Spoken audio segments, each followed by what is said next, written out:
आंठु व्यथा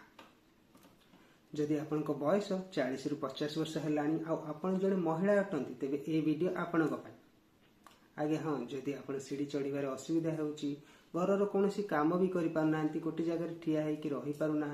इवेन आप चक्का भी पकई बसी पारना तेबे मु कहबी एटा आर्थराइटिस सिम्पटम सब आगे हाँ आपण शुणिकी हुए तो घबराई भी जाई पारंती तेबे नी आर्थराइटिस होची ऑल वर्ल्ड रो commonest form of knee osteoarthritis तेबे यार रूट कॉज बा रिस्क फैक्टर आपण चाहिए नोट कर परिबे गोटे हेला आपण को बयस जदि आपण को बयस बढ़ी जाउची तेबे आर्थराइटिस हेबार इंसिडेंस भी बढ़ी जाउची सेकेंड रिस्क फैक्टर हेला आपण को जेंडर अर्थात आपण जदि महिला तेबे 3 रु 5 गुना चांसेस अछि आपण को नी ऑस्टियोआर्थराइटिस हेबार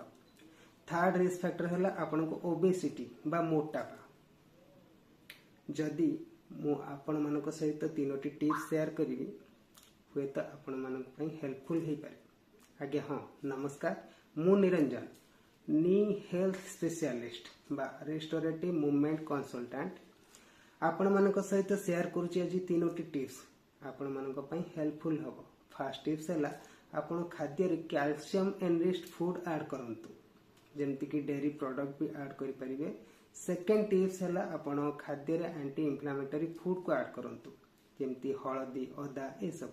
आ थर्ड नंबर टिप्स हैला आपण को वेट कंट्रोल आपण जिते शीघ्र वेट को निजर कंट्रोल को आणुचंती सेते शीघ्र ऑस्टियोआर्थराइटिस हेबार चांसेस भी मुकुली जाई परचंती तो थैंक यू सो मच अधिक इन्फॉर्मेशन पई आपण मो सहित जोड़ी होई रुहंतु थैंक यू।